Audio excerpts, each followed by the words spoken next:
Bonjour, bienvenue à vous dans cette vidéo. Alors je fais cette vidéo pour vous expliquer la manière dont je vais vous accompagner, comment je travaille, puisque nous sommes aujourd'hui très nombreux à vous proposer effectivement des accompagnements à visée thérapeutique. Donc il est important de savoir, je pense, comment travaille le professionnel qui va vous accompagner pour que vous puissiez effectuer votre choix, on va dire en toute conscience. Donc toutes les techniques que j'utilise sont en fait des outils pour vous permettre d'atteindre votre objectif, vos objectifs. On va dire qu'il s'agit plutôt de la forme, mais sur le fond finalement, qu'est-ce qui se joue entre nous lors d'un accompagnement ? Quand je parle d'accompagnement, on peut également parler de coaching de vie et j'utilise selon vos besoins, soit l'hypnose, la sophrologie, le rythmo, qui est une approche qui a été créée pour permettre aux professionnels qui ne sont pas des professionnels diplômés en santé de se former. Et donc c'est une technique qui est très très proche de l'EMDR. Et tout cela en fait se décide ensemble selon vos objectifs et aussi les besoins que je vais identifier. Car c'est souvent moi qui vais vous proposer la technique qui me semblera la plus appropriée pour que vous puissiez atteindre votre objectif ou vos objectifs. Car bien souvent, lorsque vous m'appelez, vous n'avez pas qu'une seule difficulté. Alors moi, je suis diplômée depuis 2002 d'un diplôme d'état d'assistante de service social. J'ai donc été formée à ce que l'on appelle la relation d'aide selon Carl Rogers.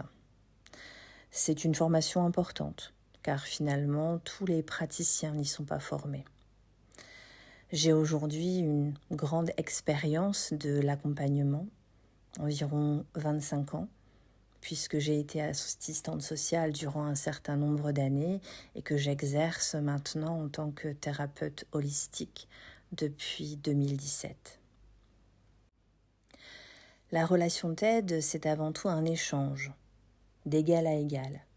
Elle vise à favoriser chez vous une prise de conscience, des prises de conscience, tout en mobilisant vos propres ressources, votre potentiel, et surtout en n'imposant aucune directive extérieure qui pourrait venir de moi. C'est toujours vous qui allez prendre vos propres décisions. Même si nous l'évoquons en séance, vous restez le décisionnaire. L'approche de Carl Rogers permet d'utiliser ce que l'on appelle l'empathie, l'écoute active et le non-jugement. En fait, au lieu que j'agisse en tant qu'experte qui comprend le problème et qui va décider de la façon dont il doit être résolu, je vais simplement vous permettre de libérer votre potentiel pour résoudre vos difficultés par vous-même. En quelque sorte, vous et moi sommes au même niveau. Je vous accompagne, vous décidez, vous prenez vos responsabilités et vos décisions. Et en quelque sorte, nous mettons en place une collaboration. Tout ce travail va favoriser chez vous une croissance, une maturité, une plus grande capacité à affronter la vie en mobilisant vos propres ressources. Chaque accompagnement est individuel car vous êtes unique. Dans ma démarche, mon but est que vous vous sentiez accueilli et compris. Mon approche va être centrée sur la relation humaine et le dialogue. Il est important avant tout d'instaurer une relation de confiance. J'apprends à vous connaître, je vous écoute. Je comprends vos attentes et enfin, je vous propose les séances adaptées à vos besoins. Lorsque cela est nécessaire, je vous accompagne également sur vos blessures profondes liées à votre enfance. Je vous aide à identifier les blessures émotionnelles que porte ce que l'on appelle votre enfant intérieur, c'est-à-dire le petit enfant qui a vécu tout ce que vous avez vécu durant votre enfance. Ça peut être le bébé intérieur, l'enfant intérieur, l'adolescent intérieur, et qui finalement influencent toute votre vie, vos croyances et vos limitations. Je vous aide à comprendre des mécanismes psychologiques et inconscients qui sont issus de vos blessures et qui engendrent certains comportements, certaines actions, des choix, des émotions qui sont souvent pas pour votre plus grand bien. Je vous aide à comprendre pourquoi vous vivez telle situation, pourquoi vous rencontrez telle personne, et je vous aide à déprogrammer ce que l'on appelle des schémas de fonctionnement. Vous allez également aller donc à la rencontre de cet enfant intérieur blessé afin de pacifier vos traumatismes, les événements et les situations à l'origine de vos blessures affectives. Et tout ce travail de fond va vous permettre d'installer une nouvelle manière d'être et de vivre et d'avoir de nouvelles compréhensions.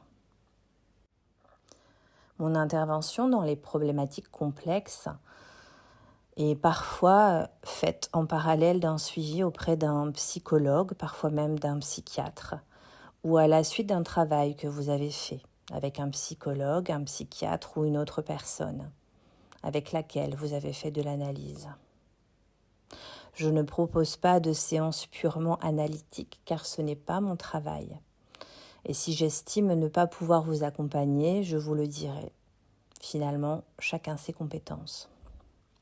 Quelles que soient vos difficultés lors d'un accompagnement, souvent le problème est abordé, soit par la gestion des symptômes, ce que propose finalement la sophrologie, l'hypnose, la respiration et d'autres choses, soit par l'identification de la source du problème, comme en psychothérapie. Pourtant, finalement, ni l'un ni l'autre ne peut à lui seul apporter les solutions. Dans la gestion des symptômes, la cause est toujours active et la personne continue à vivre les conséquences de son problème d'une façon ou d'une autre. Et dans l'identification de la source, les symptômes se manifestent toujours et la personne ayant compris les origines n'avance plus et la situation perdure. Tant que vos blessures profondes n'auront pas été identifiées et travaillées, vous ne serez pas en paix avec vous-même. Beaucoup d'accompagnements ne résolvent pas les origines du problème, mais enlèvent le symptôme, qui un jour ou l'autre réapparaît de la même manière ou d'une autre façon. Je vous propose, pour les personnes qui ont compris l'intérêt de travailler en profondeur leur histoire de vie, un accompagnement global et complet. C'est également un accompagnement qui se veut holistique et qui va englober les différents aspects de votre être. La sphère corporelle, mentale, émotionnelle et également la sphère spirituelle. Je m'adapte à vous, votre personnalité et vos croyances. Je chemine avec vous sur votre chemin de développement personnel et de mieux-être. Entre chaque séance, j'accompagne votre projection par un suivi via un SMS, ce qui me permet ainsi de pouvoir réadapter la prochaine séance aux besoins. Bien évidemment, lorsque vous avez des problématiques qui ne nécessitent pas un accompagnement sur des blessures profondes reliées à votre enfance, nous n'allons pas aussi loin dans le travail qui est proposé. Je m'adapte effectivement à toutes les demandes.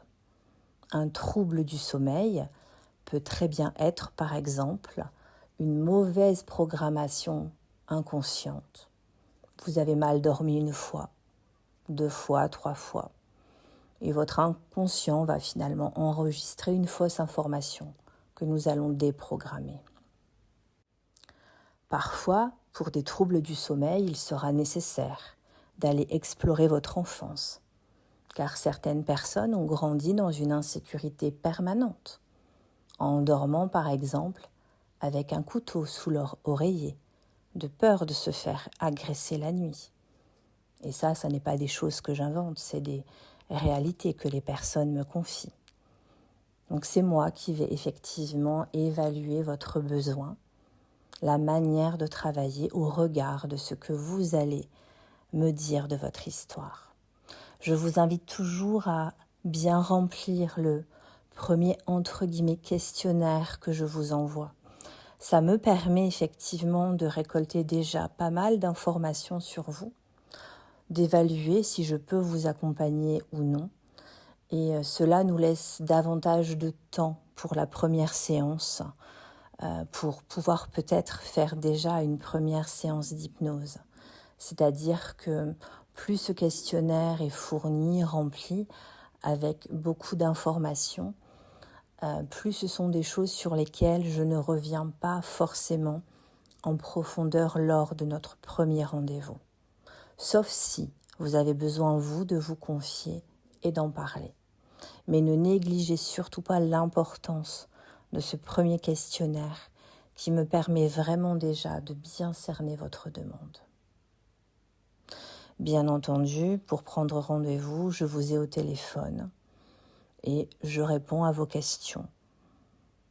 Je vous laisse le soin aussi de prendre le temps de consulter mon site internet sur lequel il y a beaucoup d'informations, beaucoup d'articles qui vous permettront effectivement peut-être de déjà bien cerner vos difficultés et de comprendre la manière dont je travaille.